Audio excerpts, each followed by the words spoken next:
सेवण मावा के खबर ॾींदा हलूं। तालका रिपोर्टर मोहम्मद सफ़र सेवानी जी रिपोर्ट मुताबिक़ सेवण तालके में जेका 2022 जी ॿोॾि आई हुई, उन ॿोॾि सॼे तालके खे मुतासिर कयो हुयो।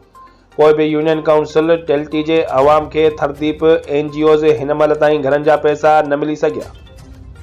भान सईदाबाद जे यूनियन काउंसिल टेल्टी तालका सेवण अंदरि ॿोॾि मुतासिरनि जो सिंध बैंक, भान सईदाबाद इंतज़ामिया ऐं थरदीप NGOs जे ख़िलाफ़ सख़्तो एहतजाज ऐं मुज़ाहिरो।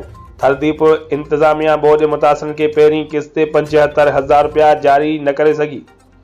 उन जे करे यूनियन काउंसिल टेल्टी जा रहवासी सरापा एहतजाज बणियल। मुख़्तलिफ़ ॻोठनि जे रहवासियुनि पारां ॿोॾि दौरान तबाह थियल घरनि जी बहालीअ लाइ रक़म जारी न थियण ख़िलाफ़ एहतजाजी मुज़ाहिरो।